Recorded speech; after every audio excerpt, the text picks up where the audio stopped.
안녕하십니까. 공장장 권한대행 이정열입니다. 여론조사 많이 하죠. 뉴스도 많이 나오고 소식도 많이 나옵니다. 이게 나오면 결과를 가지고 여러 가지 정책도 수립을 하고 또 심지어는 어떤 정치적인 결정까지 가게 되니까 상당히 중요하죠. 그래서 그 결과를 얻을 때는 정확한 결과가 나올 수 있도록 아주 객관적이고 공정한 질문을 해야 합니다. 그러니까 답을 미리 내놓고 이런 답을 유도하는 그런 식의 질문을 하면 안 된다는 거죠. 그런데 어제 나온 미디어오늘 기사가 눈에 하나 띕니다. 이 기사의 제목은 문 지지자 댓글 문제없다 42.2% 지나치다 46.8%라는 제목입니다. 제목만 보면 문재인 대통령 지지자들이 다는 이 댓글들이 잘못된 것이다 하는 여론이 우세하다는 그런 것 같아요. 근데 기사의 내용을 보면요. 이런 답의 근거가 된 질문이 이렇게 돼 있습니다. 문재인 대통령을 지지하는 일부 네티즌들이 대통령과 관련한 비판적인 보도에 대해 포털사이트 댓글이나 SNS를 통해 집중적으로 비난해 논란이 일고 있는데 이에 대해 어떻게 생각하느냐. 무슨 질문이 이렇습니까? 이렇게 가치 판단이 들어가 있는 질문을 하면 안 되죠. 이건 답을 요구하는 질문입니다. 이런 질문을 가지고 하는 여론조사가 가능하다면 이런 질문도 가능하지 않겠습니까? 많은 언론인들이 사주 추천으로 재벌로부터 돈을 받아 해외 유학을 다녀오고 있습니다. 이런 언론인과 언론사가 재벌을 비판하는 공정한 보도를 할 수 있다고 생각하십니까? 이렇게 물으면 답이 어떻게 나오겠습니까? 그런데 이 기사를 보면 놀라운 점이 하나 있습니다. 우리 국민들께서 참 현명하시다는 거죠. 이 숫자상으로 보면 부정적인 그 응답이 46.8%고 문제없다는 게 42.2%인데 이 차이가 오차범위 내입니다. 결국 비슷비슷하다는 거죠. 그런데 또 이 기사에서 보면 언론 적폐 청산이 필요하냐라는 질문을 했는데 필요하다는 응답이 무려 80.4%입니다. 답을 내놓고 하는 질문에도 현명하신 우리 국민들은 안 속고 제대로 답을 하고 계시는 거죠. 존경하지 않을 수 없는 우리 대한민국 국민들이십니다. 갑자기 기온이 떨어졌습니다. 날이 무척 춥습니다. 그래도 어깨 펴고 당당하게 씩씩하게 걸어보시면 어떨까 싶습니다. 우리는 위대한 대한민국의 국민입니다. 공장문 열겠습니다. 이상 공장장 원한대행 이정열 생각이었습니다. 시사인의 김은지입니다. 장자연 씨 사건 전문기자. 언제부터 제가 그렇게 된지는 조금 당황스러운데요. 예, 열심히 취재하라는 뜻으로 알겠습니다. 예, 예. 어제 저 화제 중에 하나가 우리 지금 저 뉴스공장 관련된 분들 거의 저 실시간 검색어에 많이 올라가셨어요. 근데 특히 장자연 씨. 네, 그렇죠. 어제 하루 종일 실시간 검색어였는데요. 네. 관련해서 청와대 청원 게시판에는 어제 하루만 해도 1000건 넘는 게시글이 올라왔다라고 합니다. 1000분이 동의를 했다는 게 아니라 1000건? 예, 그래서 글 자체가 1000건이 올라온 건데요. 이야. 특히 유력 인사에 대한 수사가 제대로 이루어졌는지에 대해서 규명해야 된다라는 네네. 목소리 커지고 있어서요. 예. 검찰 과거사위에서는 오는 1월 안에 장씨 사건에 대해서 재수사 여부를 결정한다라고 합니다. 아니, 이 정도면 뭐 결정하셔야 되는 거 아닌가 싶은데요. 그런데 1000건이면 어떻게 보면 많다고도 볼 수 있지만 이거는 한 군데에 좀 집중해서 몰아야 되지 않을까 싶기도 한데요. 뭐 청와대 대합을 나오려면요 20만 명 이상이 분. 지금 네. 해야 돼서요. 예. 뭐 그것이 아니더라도 어쨌거나 검찰 과거사위가 이 사건 자체를 재수사할지에 대해서 검토한다고 하니까 네. 어떻게 여론이 움직일지도 중요한 부분일 것 같습니다. 제 생각에는 이 장자연 씨 사건 전문 기자이신 왜 얼마 전에 네, 어쩌다가 계속 그렇게 됐습니다. 유시춘 전 장관께서 저기 청와대 청원 게시판에 글을 올리셨잖아요. 예, 유시민 전 장관요. 유시친 선생님은 좀 이따가 나오시죠. 좋아서. 예. 죄송합니다. 예. 유시민 전 장관께서 올려가지고 상당히 많은 호응을 얻으셨는데 그런 이제 전문가 분이 하시니까 많이 알려진 또 이제 말하는 네임드 분이 하시면 많이 좀 나온다. 네임드이신 우리 김은지 기자께서 청원 한번 하시면 어떨까요? 제가 네임드도 아닌 뿐만 아니라요. 예, 기자는 뭐 기사로서 이렇게 또 보여드려야 되니까 열심히 취재하라는 격려를 알겠습니다. 김 기자님 진짜 모르게 되게 저 사적인 친분은 별로 없지만 여기서 이렇게 뵙는데 정말 존경스러워요. 아니, 갑자기 왜 이러십니까? 알겠습니다. 제가 여러 가지 단점을 가지고 있는데 가장 큰 단점이 거짓말을 못하는 단점을 가지고 있습니다. 자, 오늘 이제 소식 전해주십시오. 네, 다스는 누구 겁니까? 라는 질문 뉴스공장에서 계속 던지고 있는데요. 이 답을 찾기 위해서 검찰이 본격적인 수사에 들어갔습니다. 검찰 수사는 투트랙으로 진행되는데요. 어제 서울 동부지검에서 출범한 수사팀 같은 경우에는 120억 원대 다스 비자금 조성 의혹을 수사합니다. 참여연대는 지난 7일에 신원불상의 다스 실소유주가 120억 원의 비자금을 조성했다라고 고발한 바가 있는데요. 또한 관련 의혹을 수사했던 정호영 전 특검 같은 경우에도 고발당했습니다. 이 사건은 공소시효가 50여일 남아 있습니다. 또 다른 갈래는 다스의 140억 원 투자금 반환 소송에 청와대가 개입했는지에 대한 서울중앙지검의 수사인데요. 검찰은 최근에 청와대 행정관 조사했고요. 또 어제는 관련 문건 폭로했던 시사인의 주진우 기자 참고인으로 조사했습니다. 이 사건은 검찰이 2020년까지 공소시효 있다라고 판단하고 있습니다. 네. 자, 이 장자연 씨 사건 전문이 김은지 기자님이시라면 또 이 다스 전문은 우리 또 뉴스공장 아니겠습니까? 예, 이 뉴스공장이 제기한 문제 여기에 대해서 이제 공권력이 움직이고 있다. 그리고 또 한편으로 이건 좀 약간 가벼운 얘기인데 그 시사인 주진우 기자 정통 시사주간지 시사인의 주진우 기자 어제 참고인으로 출석을 하면서 자료를 이제 전달했다는 거잖아요. 네, 분홍 보따리 들고 나왔습니다. 예, 그 보자기에 싸가지고 가는데 그 표정이 제가 그동안 주진우 기자 보면서 맞닥뜨렸던 표정 중에 제일 행복하고 편안한 표정이었어요. 그래서 이 뭐 기자님들께서 취재하시고 기사를 쓰시면서 어떤 보람을 느끼고 하시겠지만 또 그런 것이 이렇게 결실을 맺어간다라고 하는 것도 상당한 뿌듯함을 느끼실 수 있겠다 싶더라고요. 네, 뉴스공장에도 가끔 들고 왔던 그 보따리인데요. 그 내용들이 이제 검찰에도 참고 자료로 내게 된 겁니다. 네, 항상 선도적으로 움직이는 뉴스공장 정말 훌륭합니다. 제가 공장장 권한 대행이긴 하지만 네, 근데 정말 참 존경스러운 또 방송이죠. 자, 그러면 이제 다스는 누구 겁니까? 거의 다 뭐 모르시는 분은 거의 없는데 그런데 이제 엊그제 이 고발을 제기했던 참여연대 측에서 안진건 사무처장이 나와가지고 그런 얘기를 했습니다. 이 아까 김 기자님께서 신원불상이라고 하셨는데 네, 그렇죠. 성명불상자라고 하면서 예. 이 성명불상자가 누구인지를 검찰이 한번 맞춰보세요라고 하는 그런 의미라고 이렇게 말씀을 하셨으니까 그러면 누구나 거의 다 짐작하고 있는 그분에 관해서는 어떤 반응이 있는지. 네, 관련된 뉴스가 어제 MBC가 보도했는데요. 네네. 미국에서 다스의 하청 용역업체를 운영하고 있는 김아부개 씨의 인터뷰를 인용했습니다. 네. 인터뷰를 보면요. 2014년 9월 달에 이명박 전 대통령이 엘레베마주 몽고베리에 있는 다스에 들렀다라는 겁니다. 이 지역에선 다들 알고 있다라고 하는데요. 그 사람의 멘트에 따르면 이렇습니다. 자기 다스 보고 싶으니까 온 거다. 대통령 때는 못 오고 차려도 온 거 보고 싶은 거예요. 라는 건데요. 자기 다스. 네, 뭐 그분의 인터뷰 네. 말입니다. 그래서 플로리다에 가기 전에 애틀란타에서 며칠 머물렀는데 그때 이명박 전 대통령이 차 타고 서너 시간 거리에 있는 다스 미국 법인에 조용히 갔다라는 겁니다. 당시 미국 법인의 등기이사 3명인데요. 네. 그중에 한 사람이 이명박 전 대통령의 아들인 이시영 씨입니다. 참. 이 정도 되면 그리고 좀 더 말씀. 네, 이런 멘트도 있습니다. 자기 아빠 놓고서 이 사람 너희 아빠 맞니? 라고 묻는 거랑 똑같은 질문이다고요. 다스가 그 정도 수준이다라고 해당 하청 용역업체 김아무개 씨가 이야기했습니다. 자기 아빠 놓고서 이 사람 너희 아빠 맞냐? 홍길동도 아닌데. 참. 그 정도로 명백하다는 말씀이신 거죠. 예. 자, 이제 이게 어떻게 객관적인 증거로 만들어진다는 표현이 좀 부적절할 것 같습니다. 어떻게 객관적인 증거로 확립이 돼서 실제 법정에서 유죄 판결까지 이끌어낼 수 있을 정도로 이 전문가들이 또 역할을 충분히 해주셔야 할 텐데요. 뭐 정말 이렇게 이 비전문가들 일반인들이 이렇게 많이 자료와 정보를 제공해 주고 있으니까 당연히 올바르고 실체적 진실에 맞는 결과가 나오지 않을까. 뭐 이건 기대해봐도 좋을 것 같습니다. 또 다른 소식은요?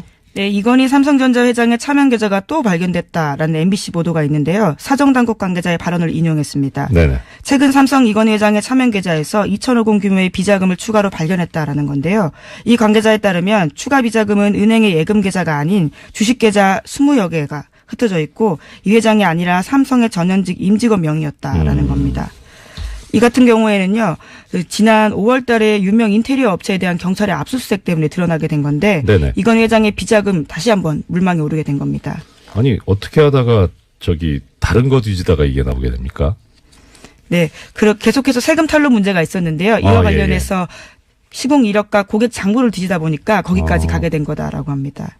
여기 이 업체는 그러면은 고객이 삼성이었다는 겁니까? 예, 그렇죠. 야, 부럽다. 네. 예, 물론 당시에는 이 회장 자신도 가족도 아닌 제3자의 수상한 이름이 있었다라고 하는데요. 네. 찾아가다 보니까 네. 이건희 회장 쪽이었다라는 겁니다. 그럼 이분은 몰랐을 수도 있겠네요. 그건 그렇고. 자, 그러면 우리가 이제 약간 궁금해하는 거는 그거죠. 도대체 재산이 얼마지? 그중에 차명은 얼마지? 하는 그런 생각이 드는데 대략 지금 김 기자님께서 아마 파악하고 계시는 규모는 어느 정도 됩니까? 네, 2008년에 조준웅 특검이 찾아낸 적이 있는데요. 네. 네, 그때만 하더라도 4조 4천억 원에 달했다라고 합니다. 그런데 4조? 예, 4조가 넘습니다. 헐. 예, 차명 재산만 그러한데요. 그것도 차명. 예, 그렇죠. 헐. 예, 그런데 그러니까 어제 MBC에서 보도한 것들은 그 외의 재산이 더 있다라는 거고요. 예. 오늘 아침 한겨레 신문 같은 경우에는 최소 5천억 원 이상의 비자금이 추가로 확인됐다라고도 보도했습니다. 그러니까 금액이 계속해서 올라가고 있는 겁니다. 그럼 차명만 또 최소 5천억이 추가 비자금이 확인됐다고 5천억 원, 5천원만 있으면 순댓국을 먹을 수 있는데 5천억이면 감이 안 오는. 예, 너무 많은 돈이어서 사실 감이 오지 않는데요. 예. 그런데 한겨레 신문에서 또 눈에 띄는 내용이 있습니다. 경찰이 네네. 계속해서 수사를 하고 있는데 예. 최근에 법원에서 삼성 임직원 개개인의 계좌 추적을 위해서 추가 압수수색 영장 발부해달라고 했는데 이것을 기각했다라고 합니다. 이거를 지금 말씀하시면 안 되고 공장장님 계실 때 말씀하셔야 제가 한 번이라도 더 영장 해설을 텐데. 해주시는데요. 예. 참 갑갑하죠. 네, 예. 그리고요. 네, 그래서요. 이것은 이제까지 2008년 말씀드렸던 것처럼 조준웅 특검 때 찾았던 돈과 다른 것들이어서요. 계속해서 비자금 규모가 얼마나 늘어날지는 아직까지도 가늠이 안 되는 상황입니다. 예. 총수란다. 네, 공장장이죠. 예, 공장장. 직업이 여러 개입니다. 예, 공장장께서 제작했던 저수지 게임 있지 않습니까? 애청자 여러분들께서도 많이 들어오고 아시겠지만 이 저수지 게임이 이제 이명박 전 대통령의 어떤 재산 형성과 관련된 그런 건데 이 저수지가 또 삼성의 저수지는 또 따로 있을 테니까. 근데 정말 저수지라는 말이 어울리지 않나. 차명만 4조면 실제 전 재산은 얼마일까요? 그리고 마음속으로는 그것이 우리 국민들이 저도 사실 지금 보이는 라디오로 영상을 보이는 라디오 아니죠? 영상이 따로 올라가는데 보시면 제 노트북이라든가 폰이라든가 다 그 계열 제품이거든요.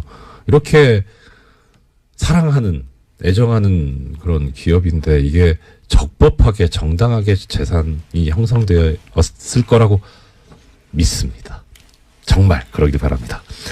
예, 또 다음 소식은요. 네, 이정열 대행의 역할이 또 필요한 뉴스인데요. 아이고, 네. 네, 구속된 우병우 전 민정수석이 법원에 구속적부 심사를 청구했다라고 합니다. 저런. 구속적부심은 구속이 합당한지 법원에 다시 한번 판단을 맡기는 절차인데 뉴스공장에서도 몇 번씩 전해드린 바가 있습니다. 네, 그렇습니다. 우 전 수석의 검찰의 세 번째 구속영장 청구 끝에 구속된 지 열흘 만에 이런 행위들을 한 건데요.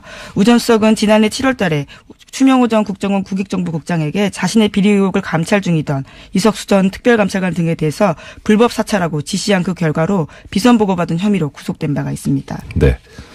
자, 이게 그런데 지금 세간의 관심을 끌고 있는 것은 담당 재판부가 뉴스공장에서도 몇 번 말씀드렸습니다만 담당 재판부가 서울중앙지방법원의 경우에 구속적부심 사건은 형사수석부에서 전담을 하고 있기 때문에 근데 거기서 하도 엉뚱한 결정이 자꾸 나오니까 이 우병우 또 풀리는 거 아니냐.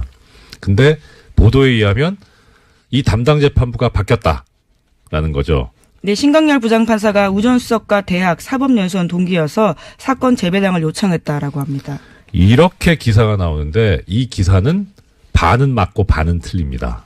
왜냐하면 이렇게 기사가 나오면 어떤 느낌이 드냐면 사건의 공정함을 위해서 피해갔구나라고 생각이 들잖아요. 그러니까 이 신광렬 부장판사를 옹호하는 듯한. 예. 근데 그게 아니고요. 법관의 사건 분담과 재판대 사건 재배당에 관한 예규에 보면 대리인이나 변호인 같은 사건 관계인이 사법연수원 동기인 경우에는 사건을 하지 말고 재배당 요청, 다른 재판부로 옮기라고 그렇게 규정이 있습니다. 원래 있는 규정이다라는 말씀이시죠? 예, 원래 그렇습니다. 네. 예. 그런데 이제 하물며 지금 여기서 지금 대리인이나 변호인이 아니라 바로 당사자잖아요. 재판 당사자. 그러니까 대학 이거는 관계가 없고요. 사법연수원 동기인 게 그 요건에 해당이 됩니다. 그래서 넘어간 건데, 자, 이제 또 재밌는 것은, 그럼 이렇게 해서 재배당을 하는 경우에 보통은 어디를 가냐면, 대리재판부라는 곳이 다 법원마다, 재판부마다 지정이 돼 있습니다. 언제냐면, 휴가를 가거나, 갑자기 이렇게 일이 터졌다거나 할 때, 그때 그 담당 재판부에 결혼이 생겼다 그래서 재판을 안 할 수는 없잖아요. 그러니까 이 경우에는 그러면 대리하는 재판부를 다 지정을 미리 해놓습니다. 그래서 그 대리재판부에서 하는데, 그러니까 이게 재배당을 해서 넘어가게 되면 그 대리재판부에서 해야 돼요. 대리재판부가 형사수석부 같은 경우에는 형사 1부입니다. 네, 예. 휴가를 갔다라는 보도가 예. 있던데요. 부장이 휴가를 갔어요. 어떻게 그렇게 성견지명이 있는지. 그래서 지금 이게 형사 2부로 갔습니다. 그래서 어제 보니까 이 형사 2부 재판장, 이우철 부장판사가 실시간 검색어에 올라가더라고요. 저는 처음에 모르고 실검만 보고 있는데 이 이우철 부장판사님 잘 압니다. 예. 그래서 뵌지는 좀 됐어요. 뵌지는 제가 법원 퇴직하고 뵙지는 못했는데, 일단 많이들 궁금해하시죠. 어떻게 될 것 같냐? 저는 점쟁이가 아니라서 예측 전문, 예상 전문 이런 건 아닌데, 이우철 부장판사가 제가 알고 있는 모습 그대로라면 이 우병우 전 수석의 구속적부 심사 청구는 기각될 겁니다. 이분은 스타일이 정말 법대로 합니다. 그리고 법대로 하는데 그게 어떤 형태로 나타나냐면 개인의 자유와 권리 이쪽을 가급적 많이 보장하고 옹호하는 쪽인데요. 싫어하는 게 뭐냐면 권력을 사적으로 쓰는 겁니다. 지금 우병우 전 수석 같은 경우에는 그런 얘기 나오잖아요. 민정수석으로서의 권한을 사적으로 이용해서 자신을 사찰하는 사람을 역사찰하는 거잖아요. 그렇기 때문에 상당히 근데 문제는 뵌지 좀 돼서 그 이후에 혹시 생각이 바뀌었을까 하는 걱정이 있습니다. 아무튼 사실 이게 사법 신뢰도를 저하하는 발언이어가지고 좀 조심스럽긴 한데요. 현실이긴 하니까 어쩔 수 없다고 말씀을 드리는데, 대진운이라는 게 있어요. 재판도요. 그러니까 이게 이게 가급적 이거 고귀한 품격 있는 방송에서 이런 용어 쓰면 안 되는데, 재판부 운빨. 예. 제가 본 중에 재판부 운빨이 제일 좋았던 분이 김용판 전 서울지방경찰청장입니다. 그쪽 계열만 잘 타고 갔어요. 네, 2012년에 대선 개입 혐의로 재판을 받은 바가 있죠. 올무죄 나왔죠. 예. 근데 정말 어떻게 이런 진짜 운이 정말. 네, 그리고 나서 출마 선언까지 했었던 적이 있는데요. 경선을 통과하지 못했었습니다. 그랬었죠. 예. 그런데 이제 이 재판부 운빨이 안 좋은 분 중에 또 한 분이 제가 기억하는 두 분인데요. 한명숙 전 총리, 그다음에 정봉주 전 의원. 정말 재판부 운빨이 안 좋았습니다. 자, 그런데 지금 여기서 보면 우병우 전 수석도 재판부 운빨이 그렇게 좋아 보이진 않는다. 네, 오늘 구속적부심 열리는데요. 네. 그 결과에 따라서 내일 다시 제가 내일 출연하냐 못하냐까지 나오네요. 네, 알겠습니다. 네, 게다가 또 조윤선 전 장관 같은 경우에도요. 오늘 영장 실질 심사가 있습니다. 내일 한꺼번에 해석을 좀 해주셔야 될 것 같아요. 큰일 났네요. 예, 오프닝 써야 되는데.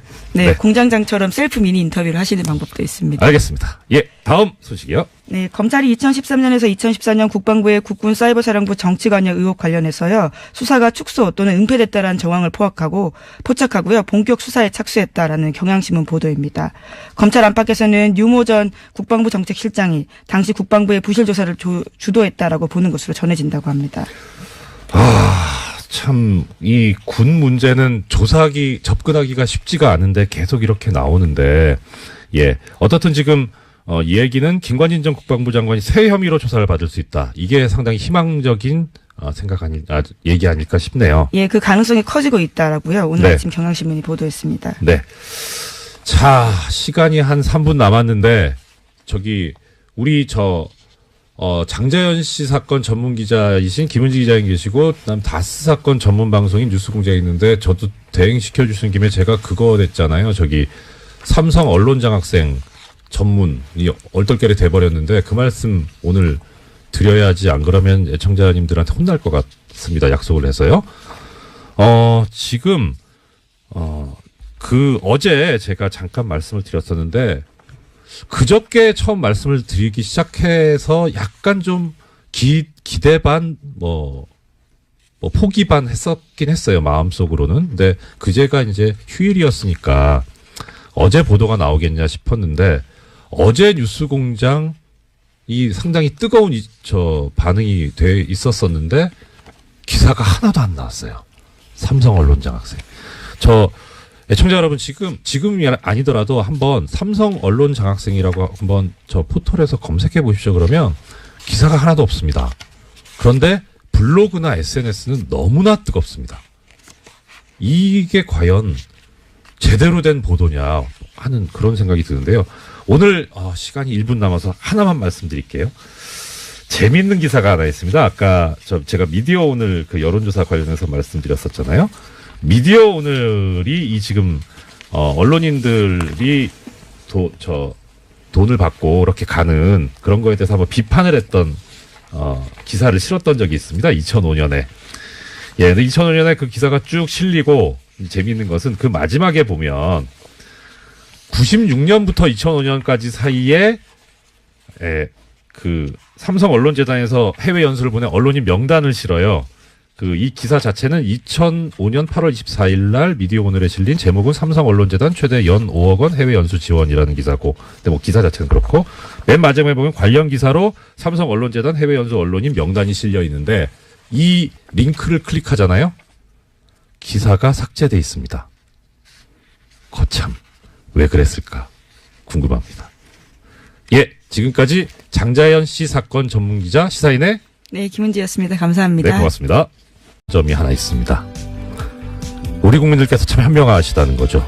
이 숫자상으로 보면 부정적인 그 응답이 46.8%고 문제없다는 게 42.2%인데 이 차이가 오차범위 내입니다. 결국 비슷비슷하다는 거죠. 그런데 또 이 기사에서 보면 언론 적폐 청산이 필요하냐라는 질문을 했는데 필요하다는 응답이 무려 80.4%입니다. 답을 내놓고 하는 질문에도 현명하신 우리 국민들은 안 속고 제대로 답을 하고 계시는 거죠. 존경하지 않을 수 없는 우리 대한민국 국민들이십니다. 갑자기 기온이 떨어졌습니다. 날이 무척 춥습니다. 그래도 어깨 펴고 당당하게 씩씩하게 걸어보시면 어떨까 싶습니다. 우리는 위대한 대한민국의 국민입니다. 공장문 열겠습니다. 이상 공장장 원한대행 이정열 생각이었습니다. 시사인의 김은지입니다. 장자연 씨 사건 전문 기자. 언제부터 제가 그렇게 된지는 조금 당황스러운데요. 예, 열심히 취재하라는 뜻으로 알겠습니다. 예, 어제 저 화제 중에 하나가 우리 지금 뉴스공장 관련된 분들 저 실시간 검색어에 많이 올라가셨어요. 근데 특히 장자연 씨. 네, 그렇죠. 어제 하루 종일 실시간 검색어였는데요. 네. 관련해서 청와대 청원 게시판에는 어제 하루만 해도 1000건 넘는 게시글이 올라왔다라고 합니다.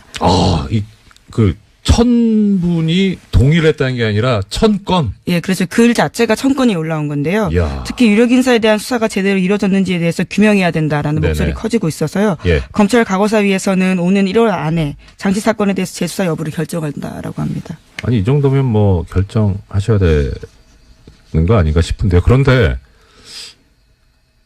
1000건이면 하는 여론이 우세하다는 그런 것 같아요. 근데 기사의 내용을 보면요. 이런 답의 근거가 된 질문이 이렇게 돼 있습니다. 문재인 대통령을 지지하는 일부 네티즌들이 대통령과 관련한 비판적인 보도에 대해 포털 사이트 댓글이나 SNS를 통해 집중적으로 비난해 논란이 일고 있는데 이에 대해 어떻게 생각하느냐. 무슨 질문이 이렇습니까? 이렇게 가치 판단이 들어가 있는 질문을 하면 안 되죠. 이건 답을 요구하는 질문입니다. 이런 질문을 가지고 하는 여론조사가 가능하다면 이런 질문도 가능하지 않겠습니까? 많은 언론인들이 사주 추천으로 재벌로부터 돈을 받아 해외 유학을 다녀오고 있습니다. 이런 언론인과 언론사가 재벌을 비판하는 공정한 보도를 할 수 있다고 생각하십니까? 이렇게 물으면 답이 어떻게 나오겠습니까? 그런데 이 기사를 보면 놀라운... 안녕하십니까. 공장장 권한대행 이정열입니다. 여론조사 많이 하죠. 뉴스도 많이 나오고 소식도 많이 나옵니다. 이게 나오면 결과를 가지고 여러 가지 정책도 수립을 하고 또 심지어는 어떤 정치적인 결정까지 가게 되니까 상당히 중요하죠. 그래서 그 결과를 얻을 때는 정확한 결과가 나올 수 있도록 아주 객관적이고 공정한 질문을 해야 합니다. 그러니까 답을 미리 내놓고 이런 답을 유도하는 그런 식의 질문을 하면 안 된다는 거죠. 그런데 어제 나온 미디어오늘 기사가 눈에 하나 띕니다. 이 기사의 제목은 문 지지자 댓글 문제없다 42.2% 지나치다 46.8%라는 제목입니다. 제목만 보면 문재인 대통령 지지자들이 다는 이 댓글들이 잘못된 것이다. 어떻게 보면 많다고도 볼 수 있지만 이거는 한 군데에 좀 집중해서 몰아야 되지 않을까 싶기도 한데요. 뭐 청와대 대합을 나오려면요 20만 명 20만 이상이 분. 지금 네. 해야 돼서요. 예. 뭐 그것이 아니더라도 어쨌거나 검찰 과거사위가 이 사건 자체를 재수사할지에 대해서 검토한다고 하니까 네. 어떻게 여론이 움직일지도 중요한 부분일 것 같습니다. 제 생각에는 이 장자연 씨 사건 전문 기자이신 왜 얼마 전에 네, 어쩌다가 계속 그렇게 됐습니다. 유시춘 전 장관께서 저기 청와대 청원 게시판에 글을 올리셨잖아요. 예, 유시민 전 장관요. 유시친 선생님은 좀 이따가 너무 나오시죠. 좋아서. 예. 죄송합니다. 예. 예, 유시민 전 장관께서 올려가지고 상당히 많은 호응을 얻으셨는데 그런 이제 전문가 분이 하시니까 많이 알려진 또 이제 말하는 네임드 분이 하시면 많이 좀 나온다. 네임드이신 우리 김은지 기자께서 청원 한번 하시면 어떨까요? 제가 네임드 이도